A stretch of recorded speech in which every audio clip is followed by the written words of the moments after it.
Eu te convido a abrir a sua Bíblia no livro do profeta Isaías, capítulo 40. E fique-se de pé comigo, por gentileza, Isaías 40, verso 3.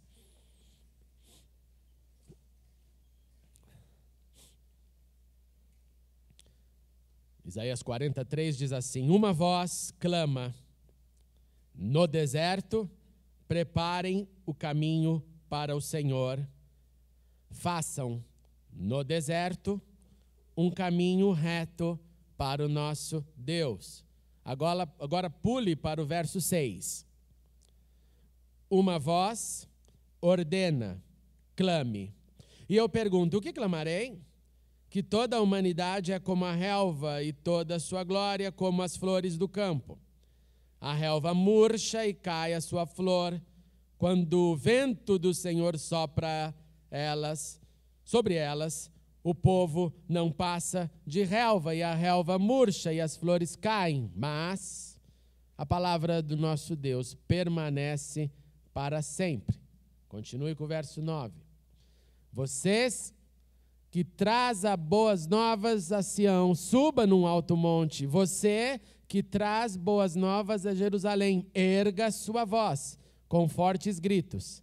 Erga-a, não tenha medo.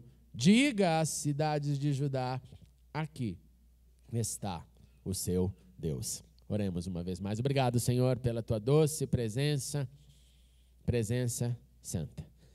Dá-nos agora do teu Espírito para também entendermos, refletirmos e absorver a sua palavra nesta hora, pois clamamos em nome de Cristo Jesus. Amém e amém. Podemos assentar. Iniciando as nossas reflexões sobre o advento, a chegada, a vinda do Senhor sobre a terra, se faz extremamente necessário relembrar das profecias que anunciaram a vinda do Cristo. Se você não perceber e investir tempo relembrando as profecias, fica um pouco raso este momento. Então é assim que gostaria de começar, analisando um pouco o que o Senhor disse pela boca do seu profeta, o seu profeta Isaías. E quando fazemos esse exercício, nós nos deparamos com informações preciosas desta estação que hoje se inicia, a estação do Advento. Mas nós entendemos e receberemos não só informações que têm a ver com profecias sobre o Advento, mas informações que vão além do contexto do Advento. Como assim? As profecias informam uma demanda. As profecias, elas trazem uma exortação, uma promessa. Um evento que sim está relacionado com um momento, com um contexto. Esta é a primeira forma de analisar uma profecia. Existe uma voz, existe um contexto, existe um porquê, existe um ambiente, um palco onde a profecia se faz ou se fará presente. Como, por exemplo, quando nós lemos sobre o advento de Jesus, nós lemos sobre uma profecia que já se cumpriu. Nós celebramos no advento uma palavra cumprida, já foi, já aconteceu, mas não para por aí. E é aqui que eu quero chamar a sua atenção. A profecia não fica só no que já aconteceu. As profecias também manifestam eventos que ainda estão para acontecer. Então ela é uma advertência, um sinal, um guia para algo que ainda virá, algo além do que já aconteceu. Por exemplo, quando nós lemos toda a palavra, a revelação do Apocalipse, nós aguardamos eventos. Nós aguardamos aquilo que Jesus também gastou muitas palavras falando sobre o momento do fim. Algumas coisas já estão acontecendo, outras coisas irão acontecer. Então a profecia tem um momento quando ela já aconteceu e eu analiso do futuro para o passado. A profecia ela pode ser analisada no presente, mas nos direcionando somente para o futuro, pois ela ainda não aconteceu. E além disso, ela também nos informa sobre conceitos que ultrapassam o evento, seja passado, seja futuro. E ela nos informa, ela nos dá conceitos, elas nos dá direções, elas nos sinalizam para condutas, elas nos mostram caminhos. O que me faz então compreender que, por ela ser palavra de Deus, seja passado, futuro, presente, ou seja ela atemporal, a ser aplicada em qualquer momento, nós não podemos esquecer que os profetas que falaram as profecias, falaram em nome de Deus, e não em nome daquilo que eles acreditavam. Porque, com certeza, ser um profeta e ouvir o que Deus falava e falar para o povo nunca foi fácil e nunca será fácil. Por isso, então, quando você estudar uma profecia, ler uma profecia neste tempo de advento e além deste tempo, você tem que fazer algumas perguntas para você mesmo. E a primeira pergunta que você tem que fazer é: qual é o contexto dessa profecia? Qual é o público-alvo? O que está aqui relacionado com isso? Quem foi o que primeiro ouviu? Para quem estava direcionado essa voz assim diz o Senhor? Segundo, depois de passar por essa compreensão histórica, eu preciso perguntar: já aconteceu? É fato como o advento de Cristo? É fato? Nós sabemos que ele já nasceu ou não? Temos certeza que é um evento já consumado? Ou prevemos esse evento ainda, um acontecimento no futuro? Em outras palavras, eu preciso localizar o evento.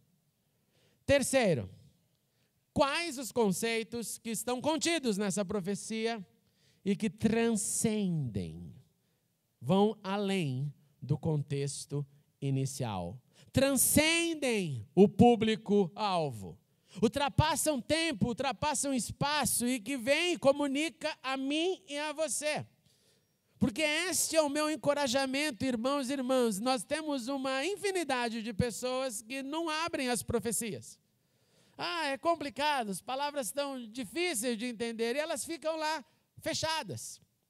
Então perceba, ela pode falar de passado, ela pode falar de futuro, mas ela é palavra de Deus. E Deus não fala, não joga a palavra simplesmente em vão no espaço. Quando Deus, a primeira vez, abre sua boca para manifestar, ele já vem com uma rota clara, e eu acho impressionante. Uma primeira relação para você do advento com a fala de Deus. A primeira vez que a Bíblia nos dá um momento que Deus fala, ele disse que haja luz.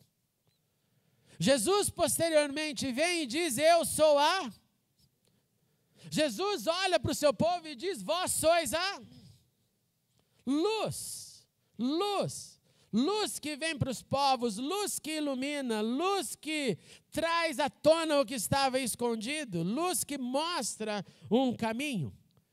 Então as palavras de Deus devem ser observadas, expandidas, entendidas, não só, leu aqui não, porque às vezes você perde esse outro lado da moeda, como diríamos.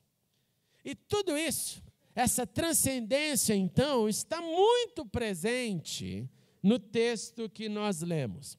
Este texto que tem como tema principal uma frase, e a frase é: preparai o caminho, e preste atenção caso a tua Bíblia diga o contrário, preparai o caminho no deserto. E isso é muito relevante, porque até poesia já foi feita: preparai, eu sou a voz que clama do deserto. E o texto diz: é a voz que clama no deserto. E por que que isso é interessante? E por que que isso aparece no Novo Testamento? E isso aparece no Novo Testamento simplesmente, irmãos e irmãs, nos evangelhos 4 vezes. No primeiro evangelho, o evangelho de Marcos, nós lemos em Marcos 1:3, princípio do evangelho de Jesus Cristo, Filho de Deus, conforme está escrito no profeta Isaías: enviarei à tua frente o meu mensageiro, ele preparará o teu caminho. Voz do que clama no deserto: preparem o caminho para o Senhor, façam veredas retas para ele. Você vai para o Evangelho de Mateus, da mesma forma, no capítulo 3, este é aquele que foi anunciado pelo profeta Isaías. Voz do que clama no deserto, preparem o caminho para o Senhor, façam veredas retas para Ele. Você vai para o Evangelho de Lucas, no capítulo 3, como está escrito no livro das palavras de Isaías, o profeta. Voz do que clama no deserto, preparem o caminho para o Senhor e façam veredas retas para Ele.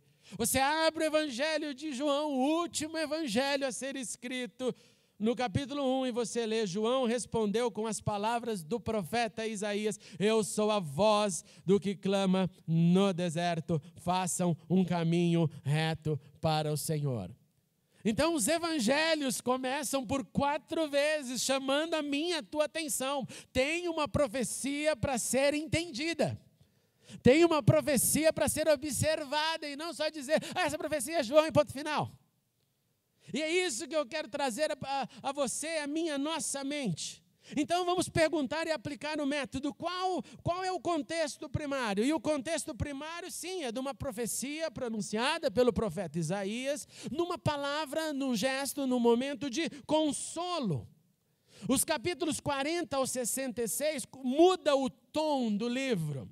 O livro parece que começa então a introduzir esperança, como se estivesse anunciando, é uma nova fase, é um novo momento, e nessa nova fase, nesse novo momento, consolo é presente no texto e no contexto. É um momento que talvez já estivesse dando os indícios do fim do exílio. O povo já havia sido punido ou enfrentado as consequências do seu pecado e agora vem o profeta dizendo, esperança está no ar novamente. Então o contexto nos informa, consolem, consolem. E quando eu digo essa palavra de consolação, é porque eu tenho esperança de que os dias ficarão melhores. E aí então, depois desse anúncio de consolo, levando a nossa mente para isso, ele vem com a primeira das vozes.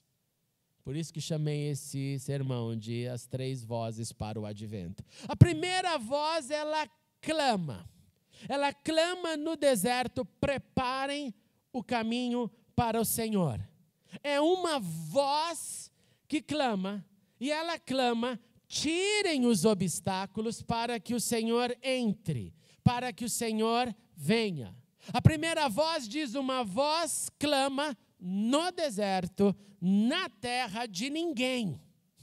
Na neutralidade da dificuldade que o deserto representa, local de provação, purificação e depois emancipação para um novo momento. Não se esqueça, o deserto da sua vida é um momento de purificação e emancipação para um próximo tempo.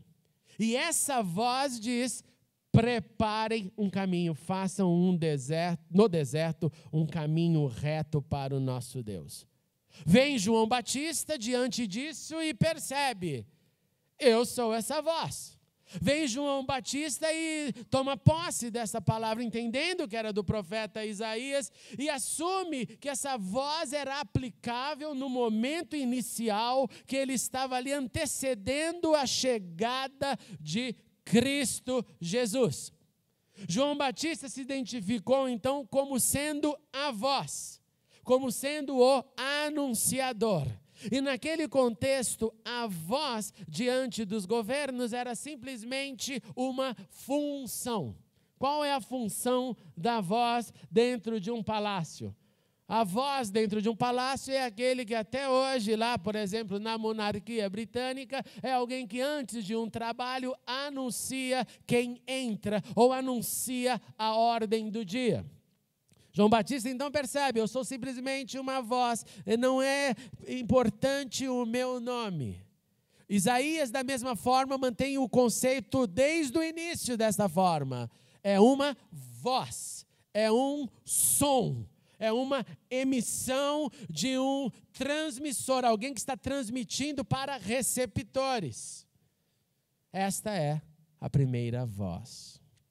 A segunda voz, verso 6, uma voz, agora ela não começa com a voz que clama, mas a voz começa com uma ordenância sobre clamor. Por isso que nós lemos no verso 6, uma voz ordena.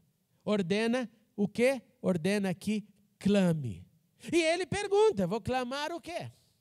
E o clamor é, olha, você clame, eu te ordeno que clame, a consciência no povo que o povo não passa de uma relva, não passa de um gramado muito simples e pequeno, e que essa relva ela pode murchar facilmente, que as flores podem cair, elas podem se desintegrar, o perfume vai embora, a beleza, as cores, as pétalas, tudo acaba muito rápido.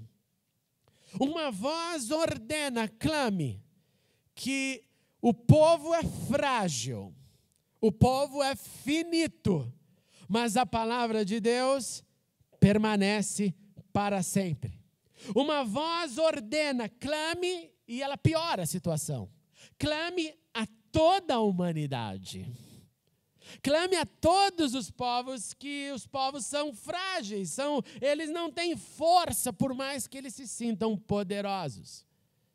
Não seja então vencido com a força ou pela força equivocada. Força equivocada dos poderosos, pois o povo não passa dessa camada de erva rasteira e fina que não subsiste por muito tempo. Esta foi a segunda voz. E a terceira voz é uma voz que diz, primeiro, ela chama para constatação do papel e depois ela dá ordem. E a constatação do papel é para você que traz boas novas, para você que tem condição de falar as boas notícias, e aí dá os contextos da geografia, fala Sião, fala Jerusalém, fala Judá. Para você que consegue então transmitir as boas novas, vem aí a terceira voz, que é erga a sua voz. Não contente com isso, ele deixa bem claro, é para gritar. Erga sua voz com fortes gritos. E aí vem a reação humana, eu vou gritar, e ele ainda dá mais uma ênfase. Além de gritar com fortes gritos, não tenha medo. Não tenha medo e diga, aqui está o seu Deus. Você que recebeu as boas novas e que consequentemente proclama, erga sua voz e diga sem medo, aqui está o seu Deus.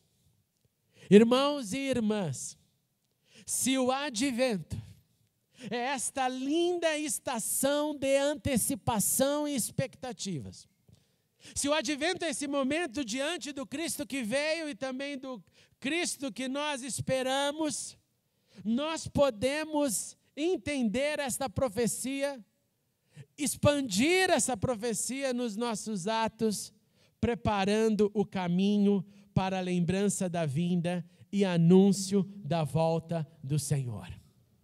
Se o advento é este período onde nós celebramos o cumprimento das profecias que já aconteceram, o nascimento de Jesus, eu quero te encorajar a aproveitar esta estação para, primeiramente, preparar o caminho proclamando. Proclame, celebre, reviva, tenha alvos de proclamação. As nossas ações continuam a preparar o caminho do Senhor. E as nossas ações também continuam a bloquear, a colocar entulho para que alguém conheça o Senhor. Você pode então preparar e deixar esse caminho reto para o Senhor ser apresentado, ou você pode entulhar o caminho de alguém. Nesta estação de advento, eu também quero te encorajar a trazer na sua memória não só a fragilidade da humanidade, como disse a segunda voz, mas lembrar da sua e da minha fragilidade. Irmãos, nós somos frágeis. Nós somos fracos. Nós dependemos da graça de Deus. Então traz a sua mente, olha assim, eu quero proclamar ao mundo a fragilidade do mundo e eu quero lembrar que eu sou frágil. Eu quero lembrar que eu preciso sim estar firme num único local inabalável. E Isaías, na sua segunda voz, disse: o local inabalável é na palavra de Deus, pois ela permanece para sempre. Se o advento é celebrado por quem recebeu as boas novas lá de Belém, aqueles que receberam, que aceitaram as notícias do menino Deus que veio, o convite da terceira voz é: erga sua voz e não tenha medo. Erga sua voz e diga bem alto: aqui está o seu Deus. Houve um ano lá na Inglaterra que eu entrei numa briga muito boa, e essa briga foi porque as comunidades religiosas da Plural Londres começou a proibir que nós colocássemos convites do advento nas bibliotecas públicas. Fizeram uma campanha dizendo: vocês não tragam mais nenhum convite aqui, porque as minorias, as outras etnias, os outros grupos religiosos estão dizendo que eles ficam, é ofensivo para eles convidar num local público alguém para ir numa igreja no momento, nas celebrações do advento. E nós brigamos muito até que isso não permanecesse, porque nós mantivemos o seguinte ponto: nós respeitamos os outros, nós também queremos ser respeitados. Se eu permito a você chamar, me parar na rua, me convidar num local público para eu ir em qualquer tipo de reunião, eu também tenho que poder te chamar para ir em qualquer reunião que eu desejo.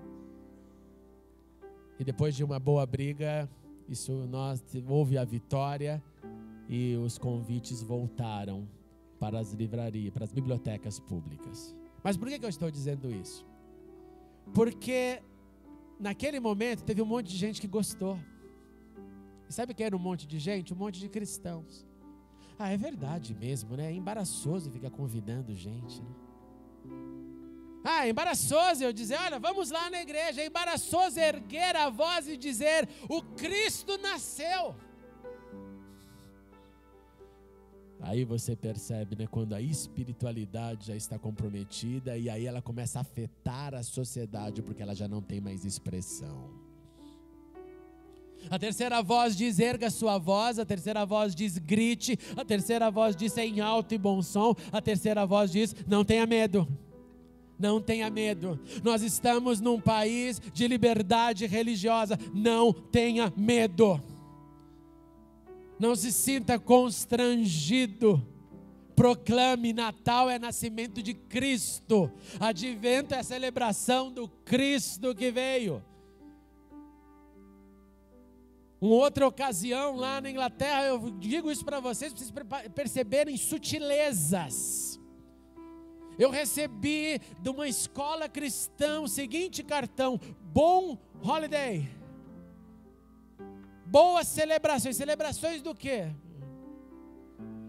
Eu não perdi um minuto, escrevi uma carta enorme, falei assim: olha, o negócio é o seguinte, o holiday que nós estamos celebrando aqui, quem quiser, quem desejar, é o nascimento de Cristo. Eu não posso aceitar uma palavra genérica desse. É o que é? É o advento do quê? Do Santa Claus?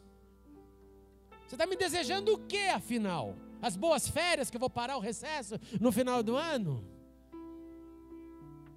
Erga sua voz e grite sem medo: aqui está o seu Deus. Cristo Jesus, razão do Natal. Cristo Jesus, Senhor do Natal.